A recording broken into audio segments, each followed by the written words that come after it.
on it. Get down on it. Get on it. Bow, bow, bow. Bow, bow, bow. Fight fans. Fight fans. Fight fans. Fight fans. This is Kurt DeVille with Counterpunch Boxing News. And I am yet again live in this piece as promised. We have the tell-all story from yours truly, J. Roos Theory, as he tells us the story of what happened with the former trainer of Oleksandr Usyk, the unified, some people might regard as the undisputed heavyweight champion of the world, and what happened with their dismissal. First, we have on the chat, Alex, hello, Kurt. Mama Lou, what it do? Counterpunch to you. We are live yet again. I'm telling you, I'm on fire. And I did speak to Frank Sanchez, and we're trying to find a way to go live with Frank, because Frank Sanchez himself, he needs to get the word out. Him and Michael Hunter. So, oh God, that's not cool. Okay, here we go. And we need to get this party started. Jay Roos will be here momentarily. I just got out the shower, had to keep counter punching to keep that body right, or try at least, right? Let's see, what do we have here? Who do we have here? Yeah.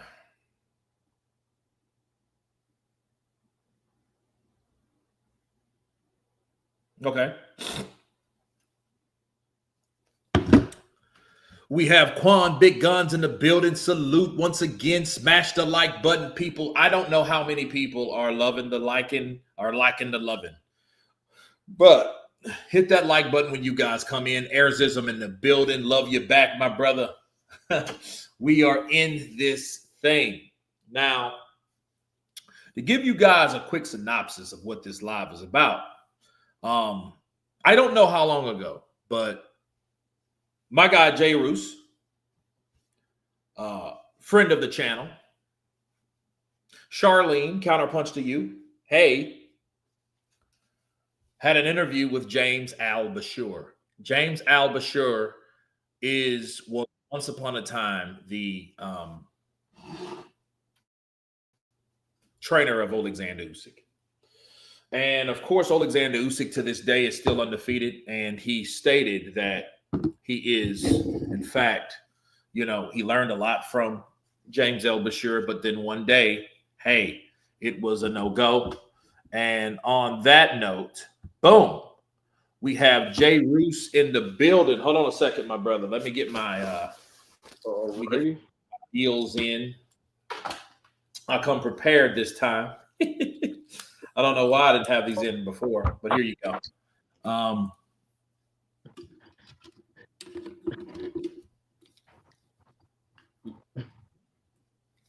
Hold on. Damn. Jay Roos in the building. What's up, brother? Counterpunch to you. Hey, what's up, man? How you been?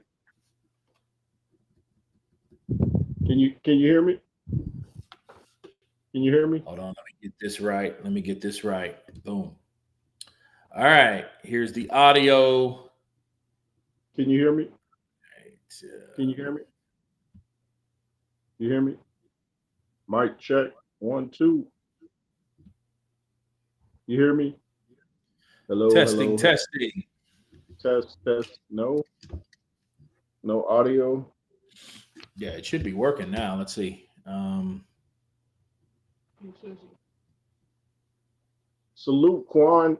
Quan Big Gun says he can hear me. I just think Kurt can't hear me. I guess the chat can hear me. Oh yeah, I can hear you just fine. Oh, you hear me now? Okay. Yes, sir. We're on. Yeah. I look like I'm at a telemarketing rally, Telemarketing rally. Okay, so we're in business, man. We can hear, everyone can hear us, and then we can hear each other. So it's on and popping. Jay Roos, man, Sir. tell us about this encounter with James Al Bashir. Yeah, man. I sent him your video you did about Usyk and Alex Krashuk having their dismissal, and he sent me a long thing saying how to this day he still doesn't know why he's let go. And he said this before publicly. You know, he's been on seconds out. He's done BWTM. He's talked about this, and he's saying like I guess it really hurts him too because he said at one point Usyk said he was like his father. So he's still trying to figure out, you know, how can you just get rid of somebody in such a cold fashion if they were like a father figure to you. You know, it's baffling to him, and it's baffling to me. I was watching the video you did earlier about the statement that came out about why they went their separate ways. It was kind of, I was trying to figure that one out. What's your take on that? Well, I mean, I think that whole thing was a cover up. You know, I think that was merely but a, hey, like damage control shit, it's got out, but it wasn't really K2 or Team Usyk per se, the people that was left on his team that let out that information. That information came from Alex Krashuk himself. Like, hey, we've been here, we've been there, we've been everywhere, and I wish you guys well in your next steps to your future, not us. When people start saying things like that, you pretty much know what that means. If you've been involved in the corporate world, which I have numerous times with several jobs and a partridge in a pear tree, shit, you already know what that means. You know, I had to learn shit like, have you ever heard the saying, hey, man, we're just going to have to rescind the offer? Yeah. Do you know what that means, though? So, rescind the offer? No, we're gonna have to rescind the offer. What does that mean? That means they're gonna have to take back the offer that they offered you. So then there really is no offer, huh? No, not any longer. Wow. That's what the term rescind means. So I mean, like things like that is like a shitty way of people formatting words, you know, labeling certain words, using certain words of trickery when it comes to business. You know, those are business terms that don't sound shitty, but they actually are pretty shitty. You know what I mean? XK Shots, what's good, brother? What's good? Shout out to you, man. James Bashir must be very famous in the Ukraine. He trained Klitschko, Usyk, and now Vlad Tsarenko. Okay. So he's still there at some point, you know. So I guess the Ukrainian dollar bill must be stretching far for Mr. James Al Bashir. Bars. Yeah, and Vlad Tsarenko just signed with Frank Warren, so it looks like they'll be back in the public eye. Okay. That's good. That's good. You know, Frank's the man right now. I don't care what you say. Eddie's B side, Frank's A side. You know, can you still hear me? Yeah. Come on. Yeah, I can still hear. Just a second.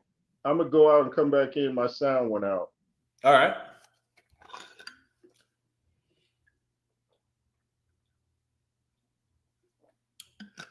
But no, peoples. That was damage control. Bashir, it was merely damage control with him.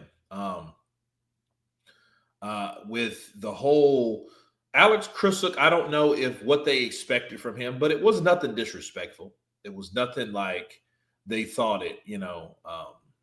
Bash, it sounds like the Ukrainian Ben Davison. Well, that was still shitty. It was still, it basically didn't help the situation.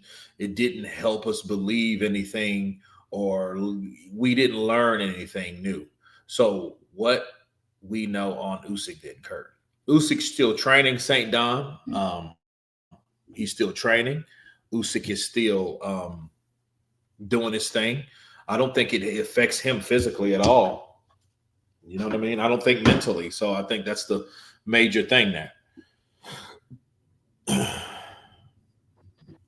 Yeah, I can hear it now. It's like I get these scam calls, and when they come through, they knock my sound out.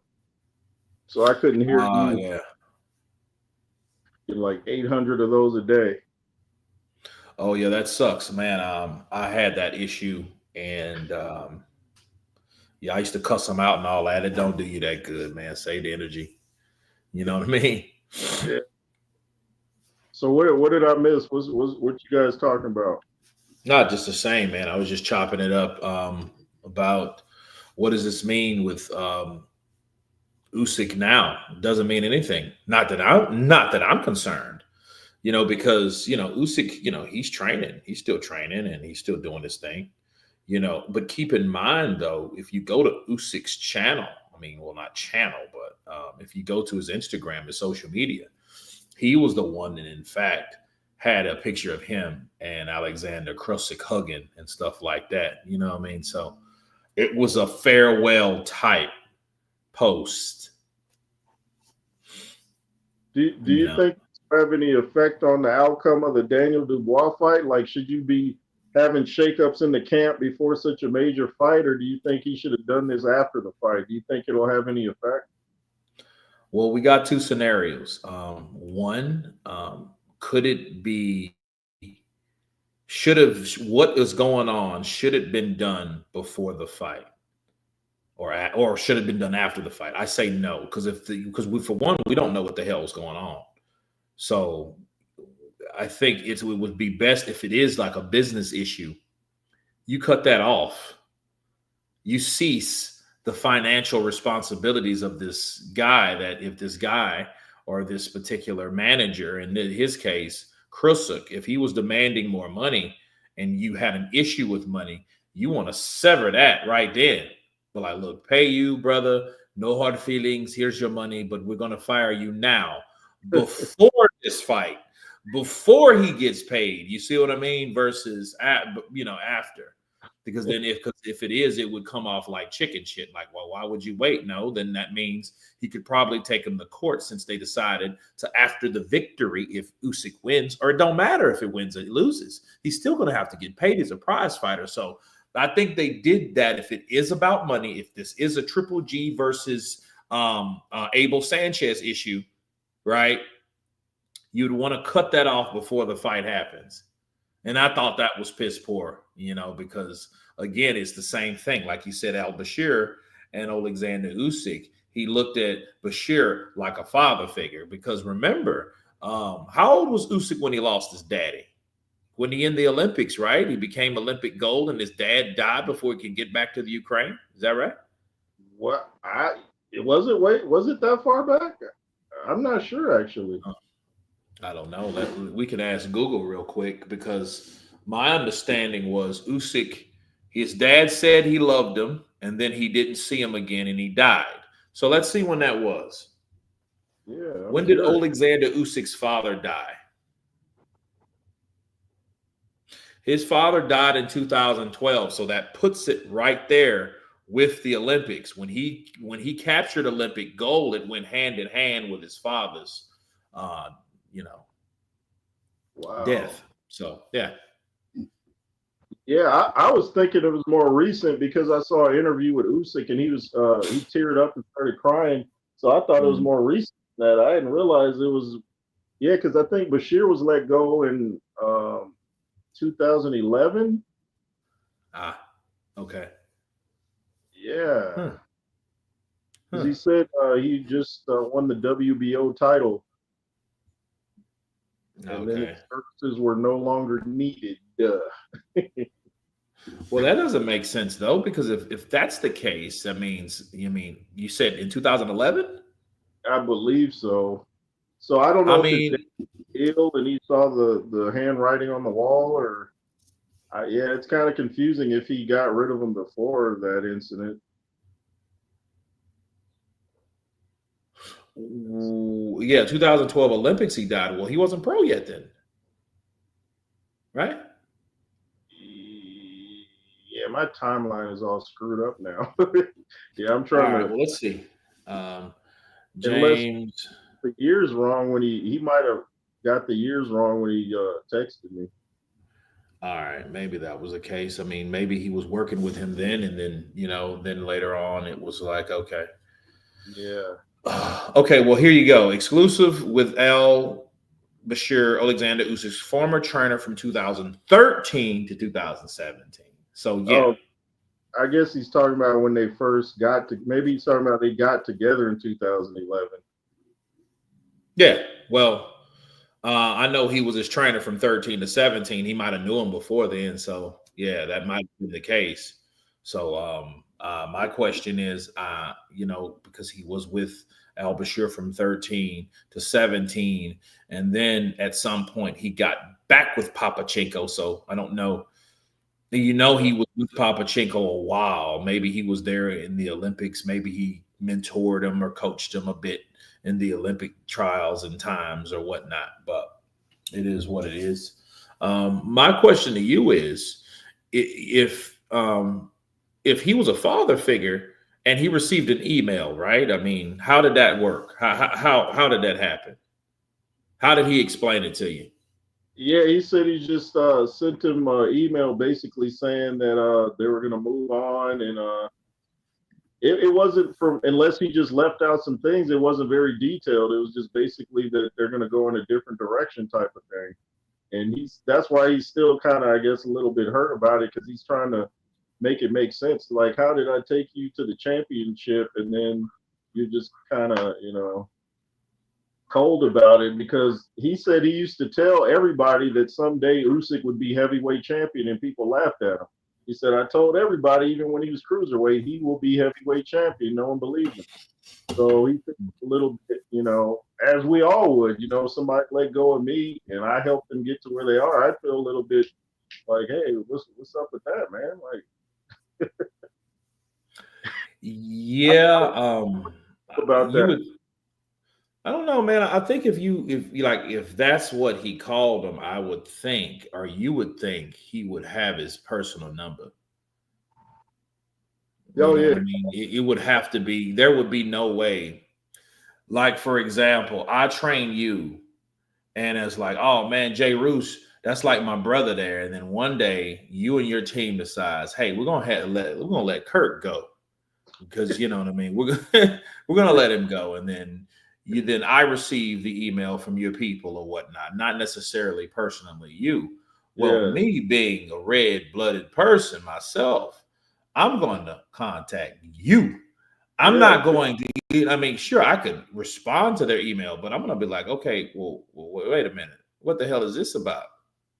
Let me hit that's Jay Roos up because this is supposed to be my brother. Jay Roos has regarded me as his brother, and then his team has let me go. So at some point, what I'm trying to say, people, it's like, look, at some point, it's like, when do I take it upon myself to hold my personal relationship accountable with this person that I'm supposed to have this relationship with?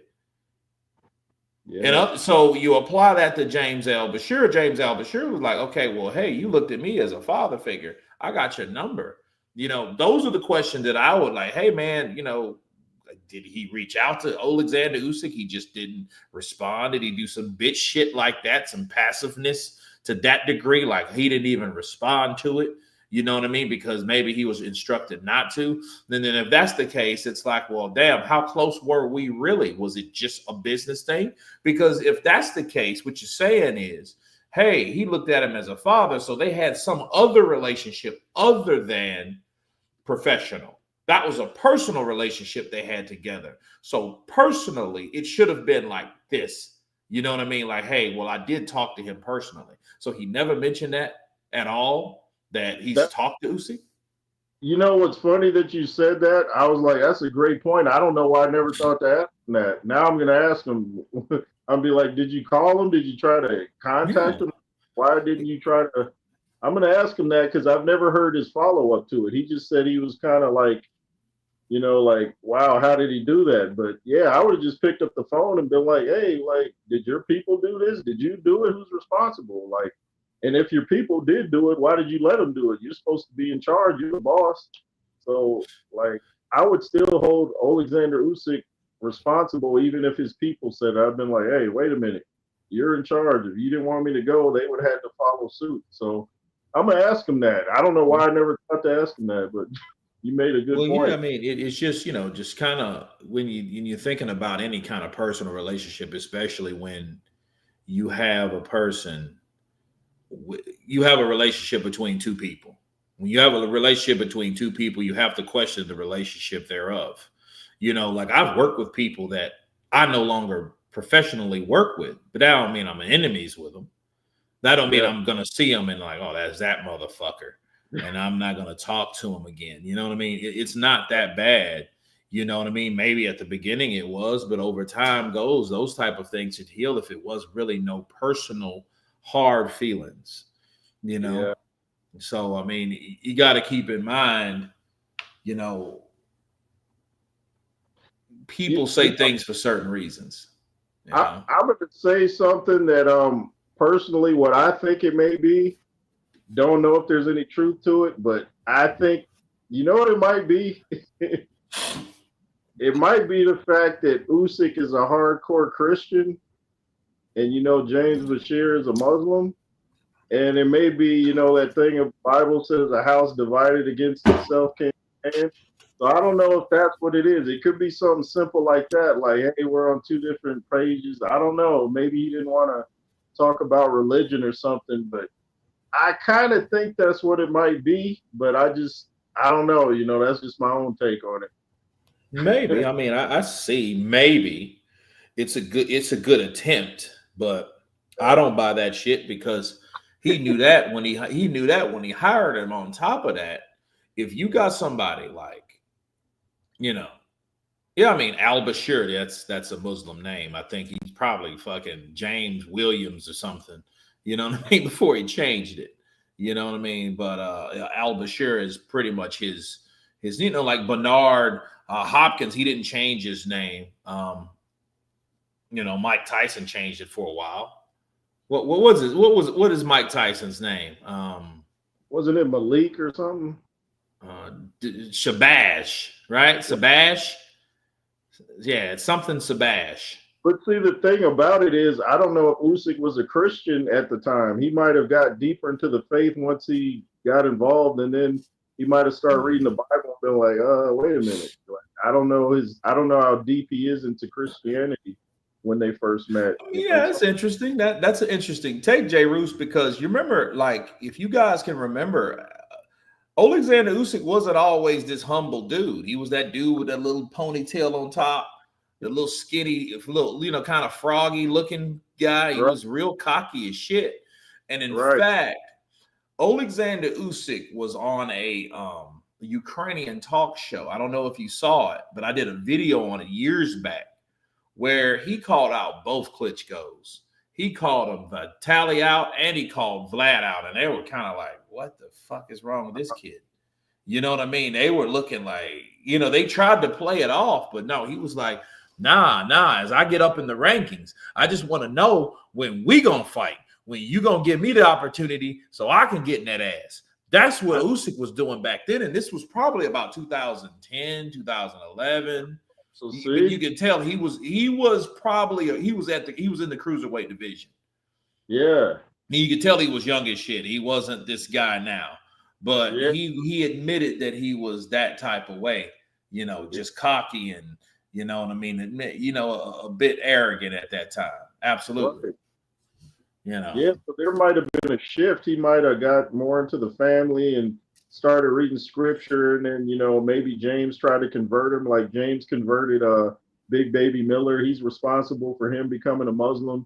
Maybe Oh, he is said, he? yeah, yeah, I he's didn't know responsible. that. Yeah. So I don't know if he approached Usyk, and Usyk was kind of like, But I would have just told him. I would have been like, hey, I wouldn't have made it a mystery. I'd at least let him know what it is. I've been like, it's just kind of like oil and vinegar, or maybe we could just make it business and not talk religion. Just go in the gym and box and not worry about the religion. Because George Foreman was real close with Muhammad Ali, and he told Jim Lampley, because Jim asked him, he said, "Do you guys ever talk about religion?" He's like, "Nah, we don't go there." So maybe they could have kept it like that, just professional and don't even talk about what they believe. Well, I mean, I don't know. I mean, if I had to guess, like on some more realistic, understandable reasons for Usyk and Bashir split, would probably be the language barrier. You know, Oh, able to. you Oh, know what I that's mean? 'Cause true. Usyk didn't speak too good of English back then. I mean, he's doing okay now, but back Yeah, then, he was strictly with the translated. You tell me what he said, then I can tell him what he said type shit. It was never a, you know what I mean? So it was probably like, look, if that's the case, why don't we bring in Papachenko that can tell me firsthand what I need to do instead of, like, okay, like Ronnie Shields telling Regendow or Edislandi Lara, like, like, look, tell him you need to do this. You know what I mean? And so it's a different language. So you would have to tell somebody that then that person could then translate it for that person. So maybe they just eliminated the middleman. Like St. Don says, maybe it was an issue with the language barrier back then because Usyk wasn't as astute with or familiar with the English language. And James L. Bashir, being a black man from the USA, man, baby, you come on with it. I want you to come on and spit out. You need to spit out. And when you spit out, then I want you to unload. When you spit out, then unload. You see what I'm saying? You follow me? but see, the only problem I have with that theory is that seems something like you could explain easier. Be like, well, I just don't the language. It seemed like that would have been something like easily explained so nobody's confused. So I feel like it was something a little deeper. Because I'm like, yeah, I mean, all I've been like, hey man, I don't know what you're talking about. Like I'm getting punched. I'm not comprehending the translation. I would just that seems very easily to explain. So I think it's a little bit deeper than that, you know. It might be, and if that was just all it was, he could have and should have told him. Yeah. Yeah, Yeah, he should have told him. that's easy to say. Like if I'm getting trained by a guy from Mexico, I'd be like, hey dude, I don't know what you're talking about. I just tell him, hey, sorry, I don't speak your language. Unless you want to learn my language, we're gonna have to go our separate ways, bro, because I need to know what you're talking about in the heat of battle. Well, yeah, you're gonna have to hire a translator, Yeah. but that translator, being the head trainer, is gonna have to be there most of the time. That's why, like guys like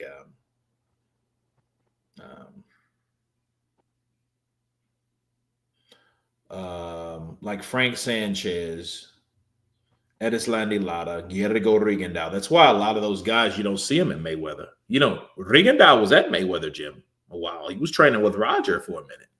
Yeah. I don't know if you knew that, but he was training with Roger. Yeah. Before Roger, got ill, but yeah, he was training with him. So that's why you got like Ishmael Salas. That's why most of the time he has a lot of those guys. That's just like Canelo, and the Reynosos. That's why they have like guys like Frank Sanchez and guys like that because they can understand them. So Do it, you do, it, do you remember the cocky heavyweight Jorge Luis Gonzalez? You remember him? The Jorge fought Luis had the hair in the no. back. You remember? You don't remember him? Wait a minute. Was he bald headed up top? Yeah, and the hair in the back. Yeah, I remember that guy with the shag. Yeah, that dude was so cocky. At one point, he didn't even have a trainer. He'd be yelling at his opponents in the ring. He'd be knocking them out. He beat Lennox Lewis in the Pan American Games, knocked out Riddick Bowe, and then the pros Riddick Bowe just demolished him. But I was thinking of him because I was thinking he didn't know English very well, so he went in the ring with no trainer, and everybody beat him up at that point. Tim Witherspoon knocked him out, like so. He was one of those dudes. Like, well, I guess I can't find a trainer that knows my language, so I'm gonna go in there just and freestyle it. Yeah, he's kind of putting you in the mind of Ricardo Mayorga. Yeah, one of them. Yeah, he's like that. Yeah, one of them bad to the bone, like cats. You know what I mean? And I would never want to enter a fight without a trainer, man. You want to know what they're seeing that you're not seeing. I would never want to enter a fight just based off what I'm doing. I want to know what my corner thinks. That's almost suicide to me. Well, you do want to know that. I mean, if that's the case, shit, AJ's been in suicide a while. Remember, he asked Don Charles, "How would you think I'd beat this guy? Tell me, how would I beat him?" He's asking Don Charles that. It's crazy. I'm like, you asking Don Charles, how would you beat Usyk? And then Usyk goes out there and shows him up. Jose Chavez. Kurt Canelo versus Crawford is a circus. Fight Triple D versus Usyk is the real deal. What's up, Skrilla 50? Skrilla 50 in the building. Man, he back in action. Back with a vengeance. Al Bashir. You say what? I said Skrilla making that Skrilla. Yeah, man. Man with the wrench. He don't play either. Hey, man, guess what? Yeah, he hit them out of there, man. That's what you call that counter punch. Al Bashir, trainer for Michael Hunter. Great idea. Yeah, that would actually be it. And they wouldn't have any religious beefs because they both same thing. They are? What is that? Yeah, Michael Hunter's a Muslim too. I didn't know that. Yeah. I thought he was more like spiritual, like enlightening, because I seen him doing yoga the other day. He's doing yoga now? I remember Lewis tried yoga before a fight. He said it messed him up and he never tried it again. Lennox Lewis? Yeah. Yeah, it messed up his floating rib shot. Yeah. Well, I just felt floating. I felt like I was smoking weed all the time. So I gave that up, man. I just felt like I just hit the blunt, and then, I came in all light. And, when you're light like that, I feel like a feather.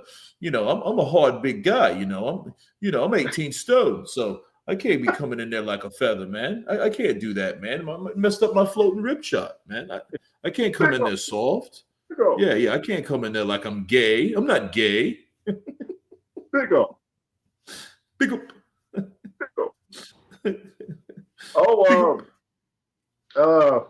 I was this is way off topic, but I was listening to Jim Lampley, and he was saying that he talked to Larry Merchant, and Larry Merchant thinks that Crawford is going to win this fight. He said Sugar Ray did it. He's like, why can't he do it? I was like, wow. A lot of people. Who said that? What's that? Who said that? Jim Lampley? Larry Merchant said that Larry Merchant told Jim Lampley, Jim Lampley asked Larry Merchant, do you think Terrence Crawford has a chance? He's like, absolutely. He's like, why can't he? He's like, Sugar Ray Leonard did it. Oh, my sound went out again. Golly. 1 second. Well, I mean, I'd say this though, man. When you have a fight like Canelo versus Crawford, I mean, it could go so many different ways.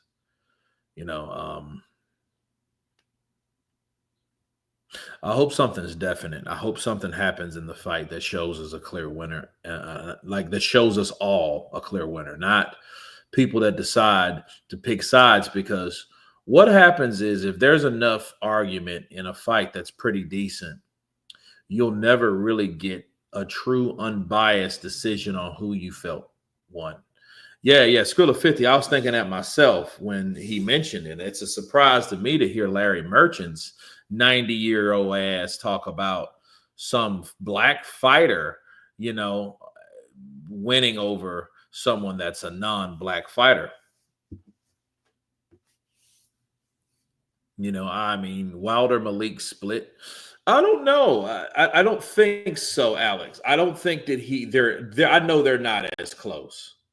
So that's going to be one of the next talking points, probably tomorrow, which I'll go live for tomorrow on that. But no, I do think that Malik Scott is training someone right now, though.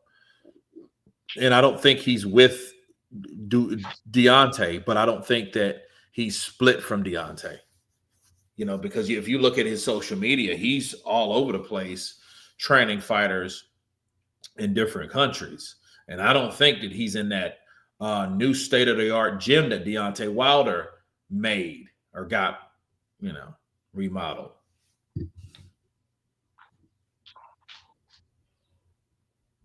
Yes, Jay sir. Roos, can you hear me, y'all?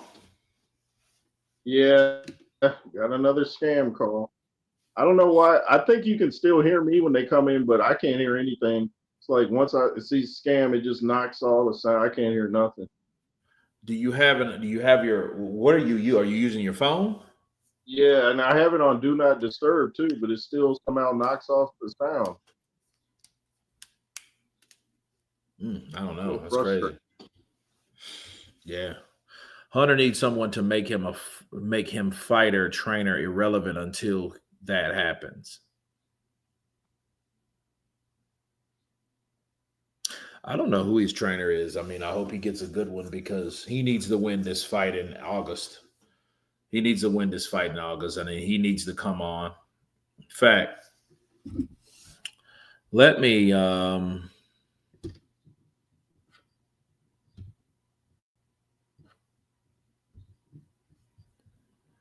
let's see. Wilder fights this Friday, right? Yeah, he fights Friday. Yeah. You know who the guy is that he's fighting, right?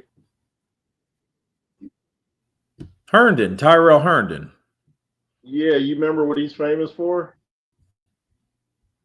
Yeah, Tyrell Herndon. Yeah. You, Huh? you remember you remember what he's famous for? That guy? Do I know what? What he's famous for? The guy No. that Wilder. Who is he famous for? He's the guy that No. walked out of the ring. He's the guy that walked out of the ring against F.A. Jagba. Remember that before the bell I thought that sounded? was The guy, Curtis Harper. huh? I thought that was Curtis Harper. Curtis Harper did that. What? Then I'm getting false. I was just on another show the other day, and the Well, dude said that guy. So it's not that guy. no, no, no. What it is, okay. See, Deontay had a few guys that he was going to fight. So he was going to Oh, fight Curtis Harper, which Curtis Harper was that guy. Then he changed from Curtis Harper to Tyrell Herndon. Tyrell Herndon is the guy that he's going to fight now. But he was going to be Deontay Wilder's opponent. So you were yes and you were no. So I I'm mean, getting. yeah, he was I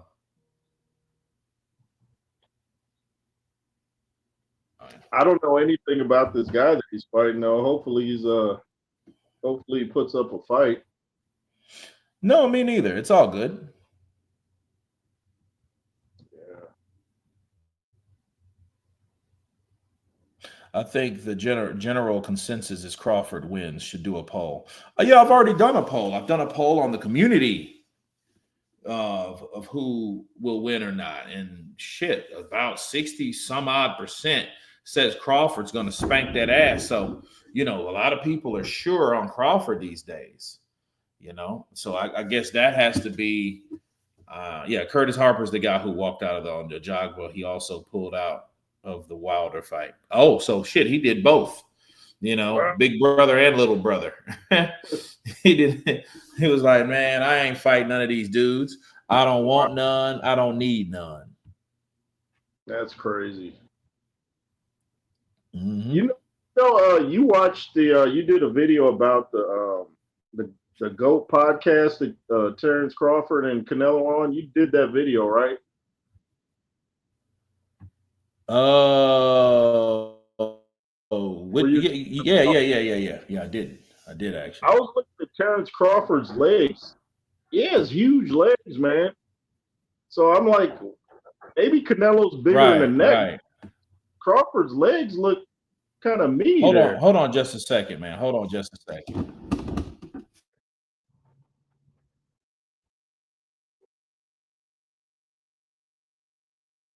Kurt had to go handle some business, y'all. Jay Roos Theory in the building. What y'all talking about?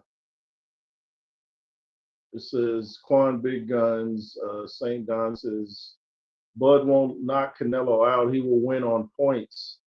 Fight Sport Talk. Shout out to you. Said so. What's the word about Usyk? Yeah, we're trying to figure out, why Alex Krashik was let go or resigned or just what's going on. If you guys know, put it in the chat. A Skip says Wilder is back to fighting people as bad as he is. St. Don says, Jay, you running the show now. The hostile takeover.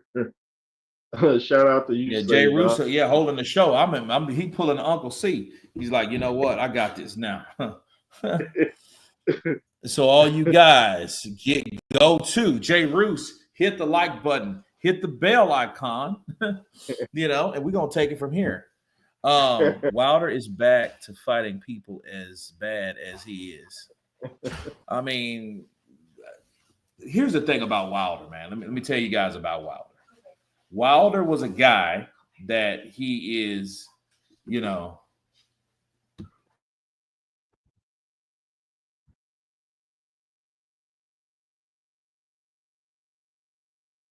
but no, I mean, I think what it is, people complained about Wilder doing certain things as far as fighting competition.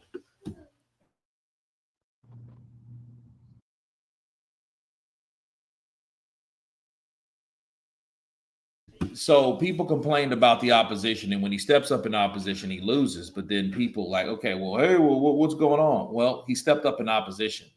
It was one of those things that we thought was going to happen anyway. But then it was based on a long layoff and inactivity. So inactivity, long layoffs, and you step up in opposition due to the fact that you want it to be known. You wanted to silence people. On top of that, you're going through inactivity. You're going through a divorce. You're going through a lot of other stuff. You've taken an experimental drug, for Christ's sake. And then you want to come in here. You want to take on some of the best fighters in the division now.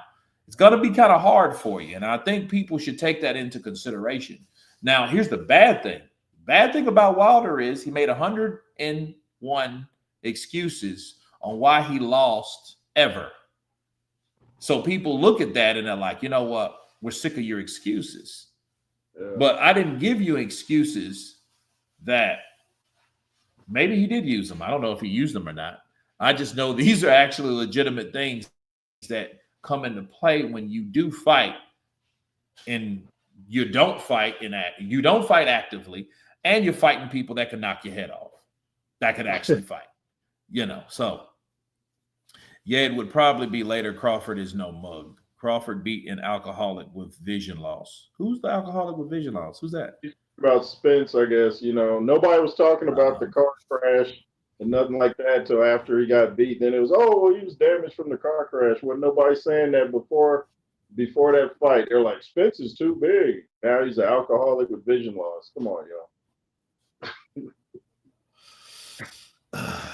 I don't know, man. I have no idea. I just know that it was sad. It was unfortunate that, Usyk did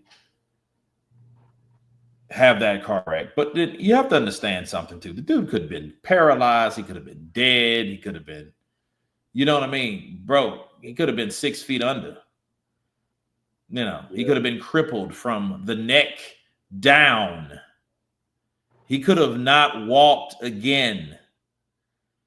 See, this guy is like, he is if you call Danny Jacobs the Miracle Man, this dude is the Miracle Man Part 2. This is the sequel.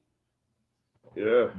So I think people need to really look at that. And, if he doesn't come back, he got his ass whooped by Crawford, the guy that's supposed to be little.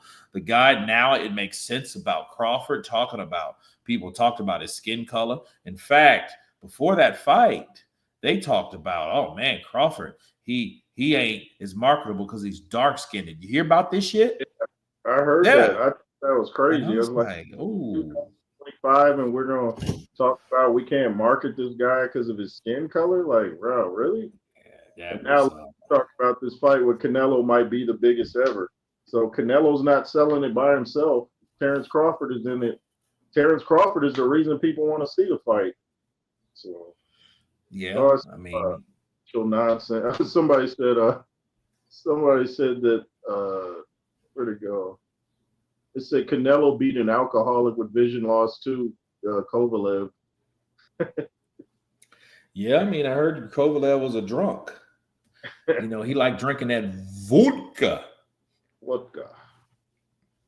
Yeah, you like drinking that vodka. Yeah, yeah. So I mean, um, I look at, but I mean, It's Kovalev, he was on his way out too, and he wasn't any pound for pound anything.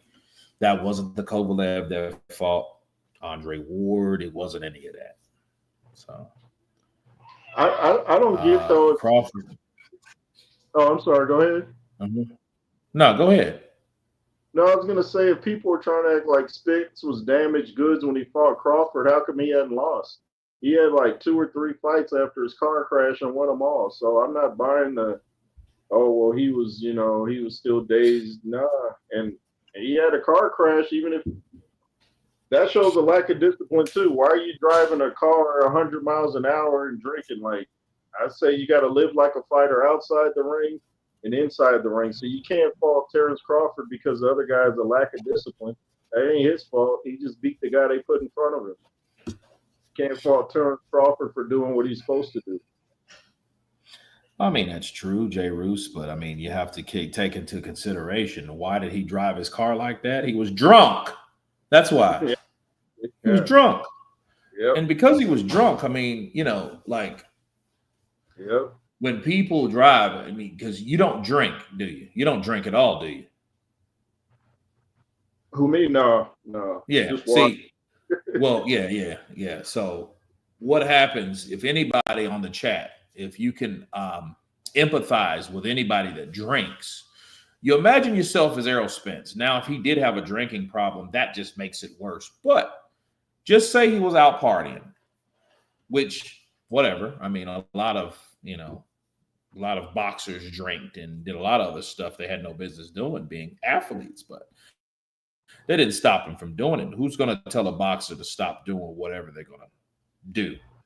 However, anybody that's drinking, when you drink, especially like if you're bar hopping and stuff like that, you're going, he's in Texas. Alcohol gives you a tendency to increase your speed. So yeah, he was just drunk. Another drunk person that's going excelling the speed limit. That's all. Do do do do do do do do do do do do.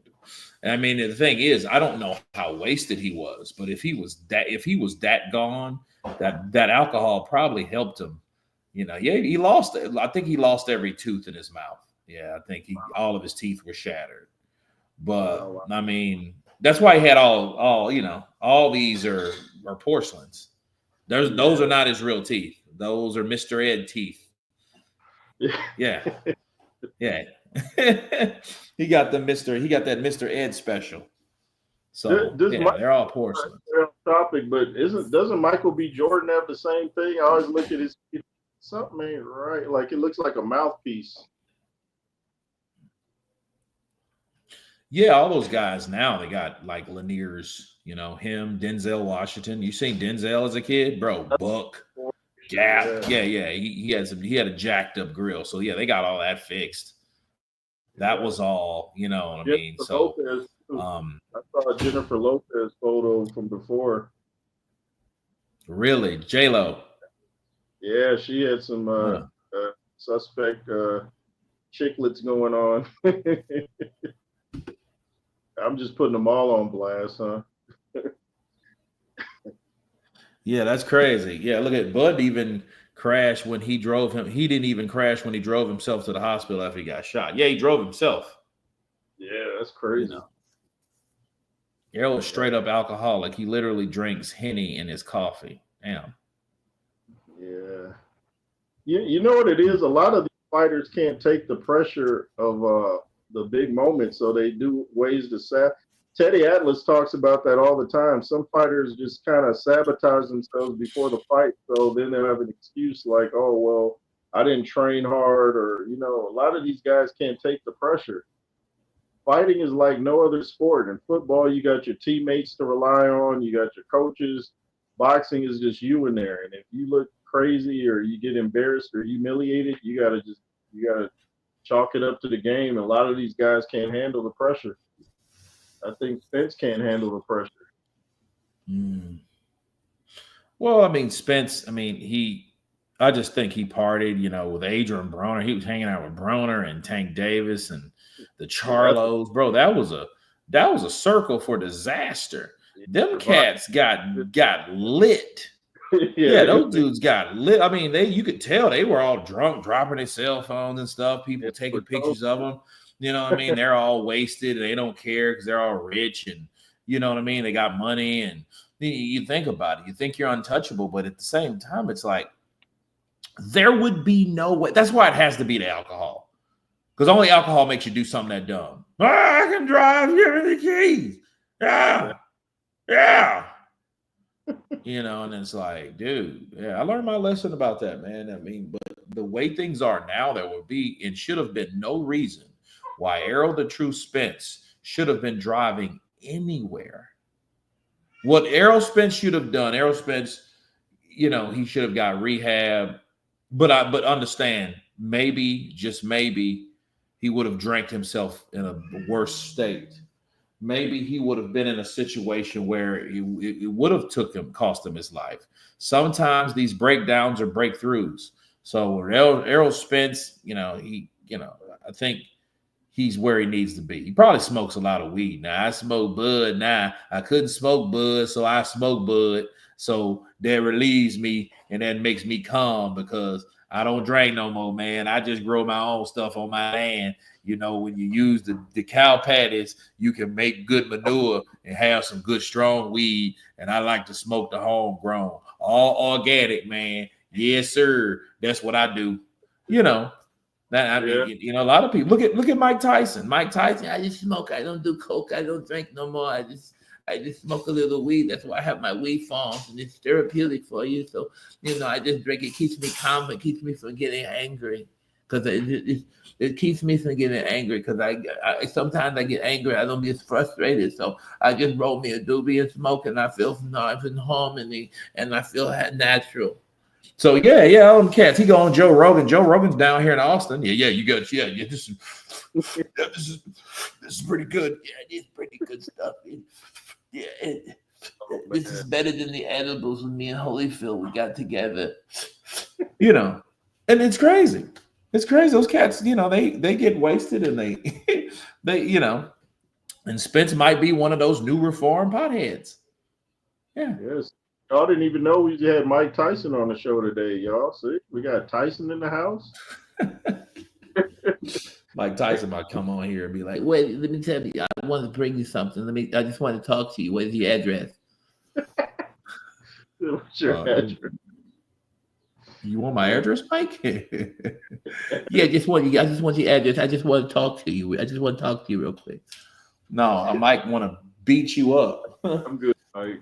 No, Mike, I just want to talk to you. I have a business proposition for you. I just have a business proposition for you. I just want to talk. I just want to talk. Yeah. I'll be like, I'll give you my number, Mike, but the address, I'm going to wait on that one. Yeah, man. Yeah, man. Mike, you tell Mike where you at, and as soon as you thank you. Huh? Yeah, now just say what you go. No, say what you're gonna say. Say what you did with you on your podcast. You only got 20 people on your podcast. No, tell me that whack ass shit. Tell me what you said. No, I just want to know what you said. I just want to know so I can break your face. I could see that happening too. I could see him really doing that, like coming to somebody's house, like say it again. Mm-hmm. I think Dave. I'm going to your house and I'm going to go to Show Business Adult's house too. I'm going to Show Business house after this because he's been talking mad shit too. And he thinks he's cool and he's trying to say hey to me when he's in my presence. And then I want to knock his face off. And then I'm just being real. I'm just being real.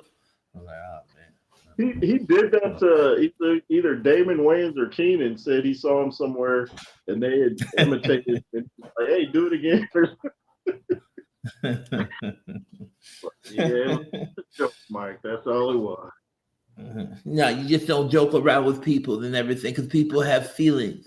So, the next time you think about making jokes, just remember you run into that person and you have to be accountable for what you're saying. So then if you're accountable, you're going to know when I put my foot in your ass, you're going to know what's going on with you. Then you're going to know, and you're not going to even ask questions no more because that's what's going to happen to you. I'm like, man, Mike, I'm sorry, Mike. I'm sorry. Just Wow, like Derek Chishoy did Spilky.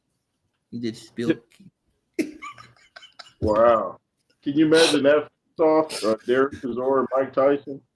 Derek Chisora, Mike Tyson. Man, imagine that. Derek, I don't know too much about you. I just know you're kind of a rough around the edges guy, and you might need some love, and you eat a lot of burgers, and I don't know, Five Guys. I don't eat that shit. I can't eat it because it's bad for my indigestion. So please don't, after the fight, don't offer me any burgers, because I don't need any of that.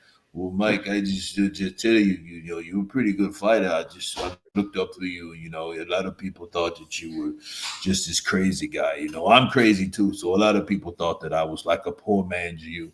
No, you can never be a poor man to me. Everybody says shit like that, but you're your own man. No, I didn't say I wanted to be like you. I just said, that people thought that I was crazy, and they mentioned Mike and they mentioned Derek Chisora. I just wanted you to know that you're a pretty good guy. I think you're cool, and you're a legend and all that. But you did a lot, for a lot of people, bro. You did that, bro. You did that. So, we're gonna fight. If we're gonna fight, if you're gonna bite me, I just want more money. Who said I was gonna bite you? I'm not gonna bite you. Pacquiao's a bigger star than Crawfish. Well, Pacquiao is Pacquiao. That's just like saying Mayweather. So I don't see the relevance of that now. After Canelo, Crawford versus Benavidez, that would be crazy. Because that means that Crawford would have to go to 175. So imagine Crawford going to 175 taking on David Benavidez. That would actually, and it would be crazy because that would be something like Canelo did, if you can remember, because Canelo beat Beefy and he beat Callum. Yeah. So, yeah, he beat them both. So, if actually Terrence beat Canelo and he wanted to stay at his walking around weight at 168, he could fight David Benavidez at 175, and it would be pretty much something that, Never know. Yeah. Crawford is a nobody. He looks homeless. Damn. Does he? Prime Pacquiao would put Crawford into orbit. I mean, I think it depends on what. I think we need to really think about what we say before we say it, because I have receipts on a Pacquiao versus Crawford fight, and this was 8-9 years ago. And there was a time where Pacquiao had the opportunity to fight Crawford, but he wanted $20 million to fight Crawford. And Bob Arum's cheap ass wasn't going to do it. I'm not giving you that kind of money to fight Terrence Crawford. Wow, that's a good imitation. And I'm not going to mimic Freddie Roach. I'm not going to do that. But Freddie Roach did say that, hey, I don't like that. I don't like that style. Terrence Crawford's style is all wrong for Manny. And knowing Manny, he's so overzealous at times with the style that he has, that stutter step. Anybody that knows anything about countering Juan Manuel Marquez, that Manny could have ran into something, and that would have been bad for Manny. That's why I'm so thankful that Terrence didn't do that, that Errol didn't do that guys like that didn't get the opportunity to do that. Because with someone like Errol Spence would have just beat Manny up at that time in his life. You know what I mean? Even though Ugas did it, but Ugas wasn't the guy that we thought was going to do it. We actually thought that Manny had a chance of beating Ugas. We didn't think that Manny was that compromised. Yeah. Yeah, he wasn't the Manny that we known that beat up Keith one-time Thurman. So. Did you happen to see Keith Thurman's last fight recently? Did you see that? At 154, I did. I seen the highlight reels. Yeah, yeah, he looked pretty strong. Just he can't seem to stay healthy. Yeah. Yeah, Keith needs to holler at me. He needs to holler at me so we can take a trip together. You know what I mean? So Bill knows boxing. Manny needs to lose so he will stay away. Yeah, he needs to get beat bad. I mean, but like hopefully with Mario Barrios, it's not to the point where it is to the point where he knows he got beat. If he puts up any kind of resistance, he might take his proud ass back in there. You know. I want to thank my Lord Jesus Christ for everything that he's done for me, and I am just thankful. Bro, as Jesus told you to go home, has he I told don't you to go home? I don't want to see Pacquiao fight. I just don't. Hey, man, look at it like this. Let's look at it in another perspective. They said the same thing about George Foreman, and we all know George Foreman was a Christian, and people told George Foreman to go home. Yeah. George, sit down, George. Even Muhammad Ali at the time, George, sit down, George. It ain't worth your time. It ain't worth your health. And it ain't worth all that you're doing. You need to go home and be with all your other Georges. And you need to stay home and kiss your wife. That's what I do now. I kiss my wife and we have a good time because I learned how to sit down, George. Sit down, George. Don't let this be the end, George. Larry Holmes did me so way bad. That's why I'm glad my little young Mike Tyson, the little bulldog, put it on him. He gave him a hard bite and he knocked him out too. But for you, George, you younger than me, George. So you need to sit down and enjoy the Georges. Just enjoy the Georges, George. You'll be all right. Go and take that lean, mean, fat reducing machine. I'll buy some from you. I like it. I like a little tough meat every now and then, as long as it ain't pork, George. Just don't give me no pork, George. We'll be fine.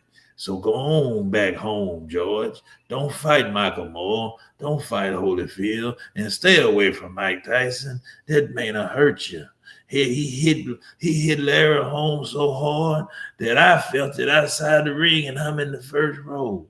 Don't do it, George. Wow, see, we got a full house tonight, man. St. Don hating on all the elite black fighters that are solid legend is proud. He said, St. Don, not you again. What Jose talking about? Christopher Salvidra. Lewis never fought a southpaw as great as Usyk, so I think he would have problems against him. Christopher, in fact, I always wanted to see Lennox Lewis take on. Hell, Chris Bird. You know what I mean? Chris Bird. Yeah, I knew Chris Bird would still have brain damage right now if he fought Lennox Lewis. I mean, if Ika Ibuchi did that, you can imagine what Lewis would have done. Chris Bird would have literally got his head flown. No pun intended. Been a good fight, though. I think it'd have been. Chris Bird would have just been running around scared like Henry Akinwande did, where he made it a hug fest. He'd have got that first jab and been like, "Whoa, this division ain't for me." Mm-hmm. Yeah, Akinwande knocked out John Fury. Oh yeah, knocked him spark out. Yeah, that was one of his. I'm a hard man, hard road, fight. Over with.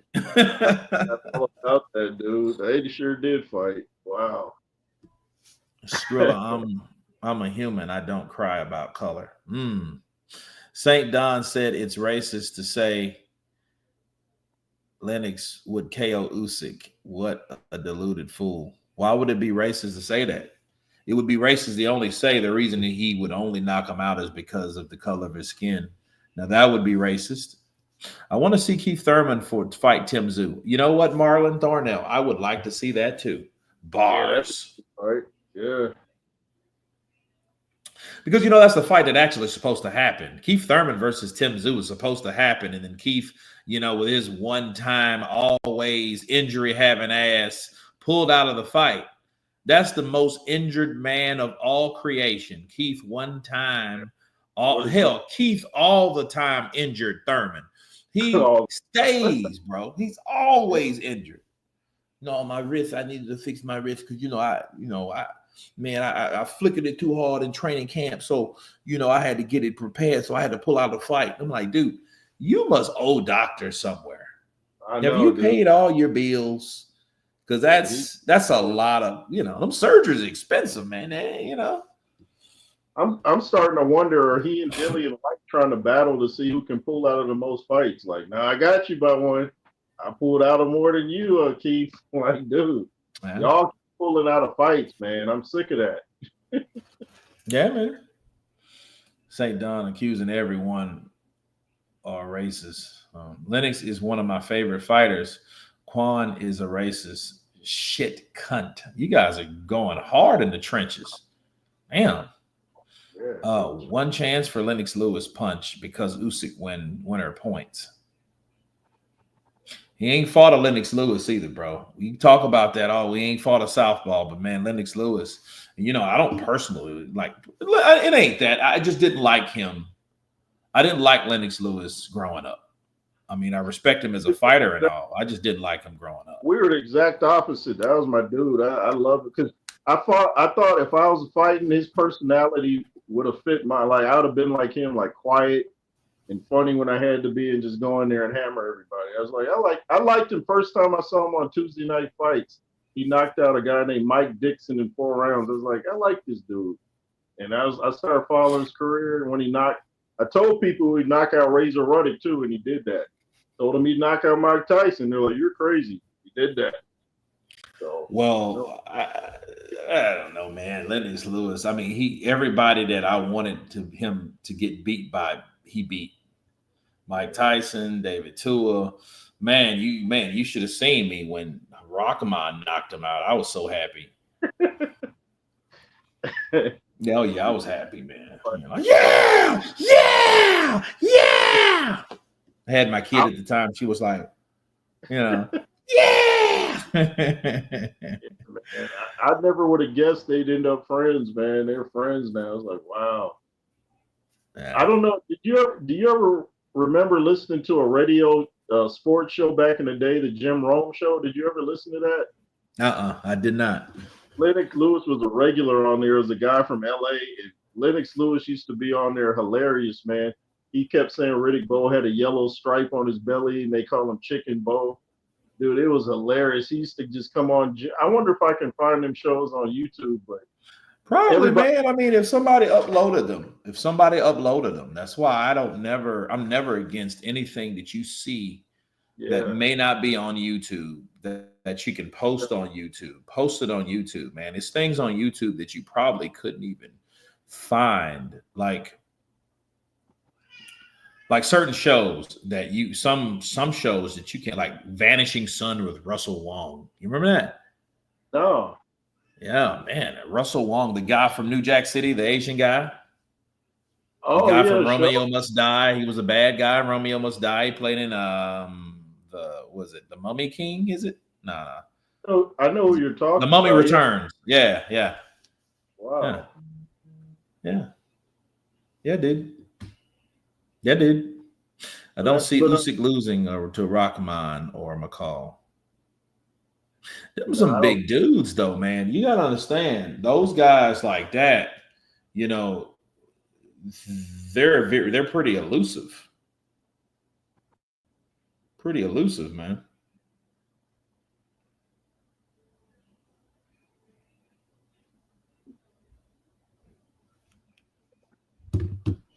Lennox scared of revenge. All these people that used to say in America that Lennox Lewis was like, he couldn't sell no tickets and he don't have a personality. I was like, y'all need to listen to him on certain interviews. He opens up, like he had like a dry sense of humor. It's like they only caught the interviews he would do like on ESPN. I'm like, catch him on the radio. You might get a different side of him. He was hilarious on there, man. He used to just go at Riddick Bowe so hard.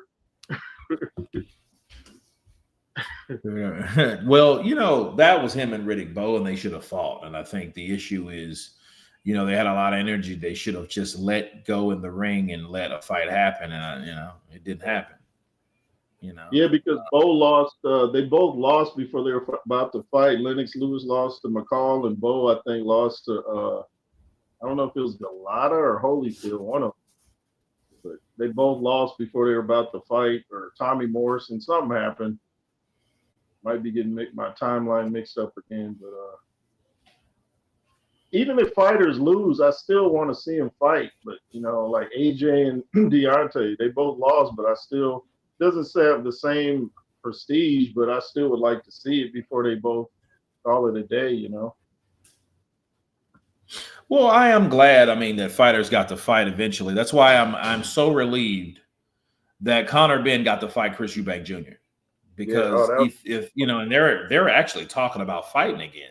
So I don't know.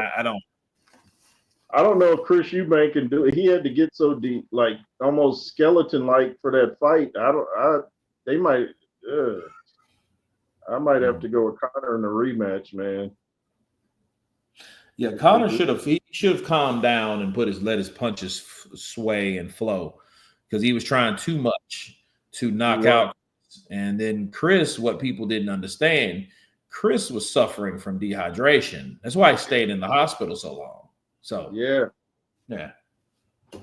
Look, body, he looked kind of emaciated even on fight night. I was like, that's not healthy. Nah, and he was trying to lose it, and then from decimals on the pound, which is crazy. Right. You know what I mean? Like 0.5, then 0.2, then I'm like, dude, come on, bro. 160 pounds. He was not 100, and he just couldn't be anywhere over 160, which is crazy. Yeah. It would be different if he was 161, 162, but no, they didn't give a shit. Yeah, he was fighting on all spirit, and he was fighting for his dad. That was his spirit fighting that night, man. He just had to dig deeper than he ever had to dig, man. He was letting his hands go with no energy. You got to respect that when you see fighters do that. Yeah, he could have easily caved. It's been nice, but he's hung in there and fought it out. He was getting, bro. That fight was like two people that hated each other respectfully. Yeah, that was nice. That was a nice fight, man. Yeah, it would. Eubank was bigger, but Eubank, he started putting that jab together like round 5 and 6, and he really just started to, kind of take it over, because he was taking it over with his accurate shots, Right. And they're trying to get look, they're trying to get another fight going. I got a video that's coming out on those guys. I do so many videos. Sometimes I forget about the video. Oh yeah, I did that video, and then I gotta, come in with it. But no, Conor Benn, them dudes, they've made their money. They've made their money, and then I think we haven't seen the end of that saga, unfortunately. Yeah. But the point I was trying to make, to apply to the Lennox Lewis thing and Bowe and all that stuff, they let out that energy in the ring. You know what I mean? And so it wasn't just someone just like Wilder and AJ. They need to fight. AJ and Jarrell Miller, they definitely need to fight. I think AJ and Jarrell Miller should have fought, because that fight was actually on the platter to be served. Absolutely. You know what I mean? So they should fight. Those guys should go in and work that out in the ring. Do you think, I saw your video about Jarrell Miller defending AJ. Do you think he's defending AJ hopefully to get on his good side to get a fight? Do you think that's what that was about? No, it was out of context. That whole thing was out of context. He said what he said about Carl Froch. Yeah. And he said what he said about Carl Froch only because Carl Froch was always, like he always does. Do you know how many people was in Wembley Stadium that night? Do you know how many people? Was it 70,000? Look, I started that trend. It was 70,000 people that seen the Cobra fight, and I broke a record, Hall of Famer, and it's like, dude, Carl, how many times you gonna bring up that damn stadium? That stadium has been trumped and then trumped and then trumped. Yeah, so he's like the fourth. He's the fourth person. He's the fourth person in line. Yes. Carl, yes. You got 70,000 people in Wembley. Great, Carl. bro. But then AJ came along. From Sheffield, England, there is Anthony, AJ Joshua. And then he came without no people. Yeah. Yeah. Even guys like, hey, Chet Perry, counterpunch to you. Chet. Chet. Even guys like Ken Norton would be worried about none of these heavyweights today. He wouldn't be? Okay, wouldn't be. Gotcha. Soviet Union School of Boxing Strong. Counterpunch to you. Counterpunch in the building.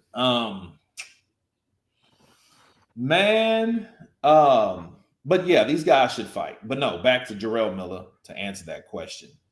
No, I think because if you look at that interview also had Jarrell Miller saying like, hey, no, I think, AJ's the biggest coward in the sport. I don't, you know what I mean? So that was just that portion when he was talking about Carl. Oh, but he gets back on AJ's ass because, he still doesn't like AJ. Oh, yeah. No, so I don't think so. I don't know. You could call AJ a coward. They need to put some respect on me. AJ brought heavyweight boxing back.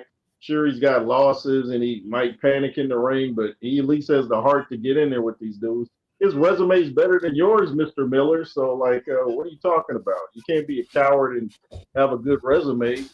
Dude, you stepped up against Dubois, you got ended. So, what is that? Yeah, he ran out of gas. I wanted him to so whoop Dubois. Because Dubois was done anyway. He got his opportunity to fight for the unified title. He quit in the unified title. So you fight Jarrell Miller, an undefeated fighter from America that had that AJ fight in his pocket, that talked the whole days of reckoning. If he'd have whooped that ass, Frank would have signed him. Oh, he would have dropped Dubois' ass like a bad habit. He would have dropped him. If Jarrell Miller would have whooped Dubois, knocked out Dubois, took it to Dubois, not ran out of gas, he would have signed it because he told him, he said, man, I'm going to buy everybody fish and chips in here. Are you stupid? You stupid as hell for signing the contract. Me and Frank, after that fight, we're going to talk. You know what I mean? So he already had it set up. He just didn't deliver physically. He didn't get the win. If he would have got the win, Daniel Dubois, that was his last damn life. Yeah. That was his last life, man. Yeah. If he would have lost to Jarrell Miller after losing to Oleksandr Usyk, quitting, after damn near quitting against Kevin Ladena, after quitting against Joe Joyce, it would have been done. That would have been over with because that would have been his third strike. Then Frank would have been like, I can't have this. You got to go. You got Daniel, you've been good, but you have to have your heart. You have no heart. He has no balls. Where's your balls, Daniel? Yeah. Have they dropped? Yeah. No, Daniel probably needed him to get him some chung. He probably needed some chung. That's why he was like, I'm shaking. My legs are shaking. I just couldn't. And that's why I did Frank. He can't tell you why. Because they know. Yeah. Yeah. And I know that for a fact. Everybody think Triple D went down there to get him some drugs. Yeah. He got down there to get him some natural drugs. Yeah. Uh-huh. That's why he couldn't stop. But you remember how he kept smiling at that little face off? Yeah. I'm like, what's wrong with this dude? Then everybody asked me, I know, J. Roos. I know he went down there. And see, I know for a fact he didn't go down because Pedana his girlfriend's from there. That had nothing to do with that trip. Nothing to do with that trip at all. I know that for a fact. It had nothing to do with that trip. Daniel Dubois went down there because he's a sheltered kid. He's been a sheltered lad ever since he was Solomon's age, his younger brother, which is good, by the way. He's going to do big things in the sport. And understand this. He needed that break. So it's probably Stan was like, look, man, here's about 20 grand. Go down there and have some fun. Daniel. And, Daniel went down there and the Brazilians were there and he came back and he ain't used to that in the UK. You know what I mean? He ain't used to them boat rides and, sunsets and that hot, humid area and all them hot Latina Brasilenas. out there. He ain't used to that stuff. So when he came back, yeah, I just came back from my vacation. Yeah, my legs are still shaking. Why would you tell people your legs are still shaking, Daniel? Yeah, right. That ain't got nothing to do with no airplane ride. Yeah. What airplane ride your legs are shaking? Yeah. Daniel knew what was going on. So yeah, Daniel probably needed, Hey, Kurt, did you ever see that Steve Martin Eddie Murphy movie called Bowfinger? A long time ago. Yeah, he reminded me of Eddie Murphy when he first kissed that girl. He's like all bashful and like smiling real hard. That's how Dubois was acting. Bowfinger, yeah. Daniel, he ain't used to that. He's a machine. He's a tool. He's an instrument of the Dubois family. You know what I mean? He's he's a soldier almost. Yeah, he was up there doing some stuff that married people do. Yeah, or should I say married people don't do? But yeah. But Quan Big Guns, if Miller trained and was in shape, he would be a problem for that. Yeah. I mean, he would be a problem. And I want to see Jarrell Miller take on Daniel Dubois again. I want to see that, because that fight could happen, and Jarrell is he's not as mad as Triple D or at Triple D no more. Yeah. So yeah, I think that fight could happen if he keeps winning. If he keeps winning, if Jarrell Miller, all he has to do is win the next 2 fights. If he wins his next 2 fights, if he would have beat Fabio Wardley, he would have been right in line to fight, because everybody's after those straps. Everybody's after the person that's going to win next month. Everybody, Caballo, Parker, Chisora, they're all after that. Now Wardley's in there. Then Effie Ajag was fighting Frank Sanchez for the opportunity because the IBF ordered it. So a lot of people are after those belts, bro. It's coming down. The heavyweight division is about to explode, and I'm going to be right there. Yeah. So yeah, man, definitely. But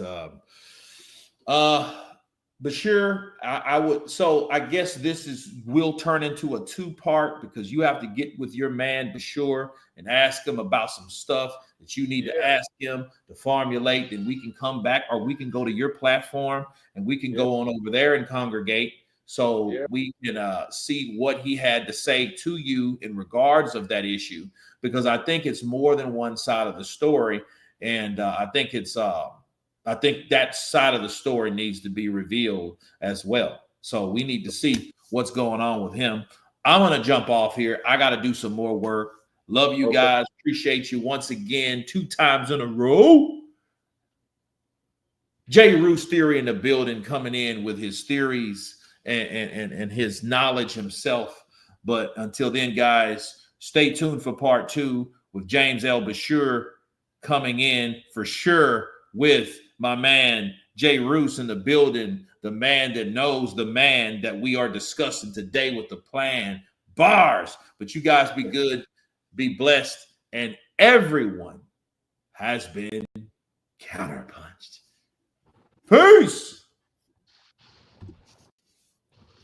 Let's see, end the stream, and boom.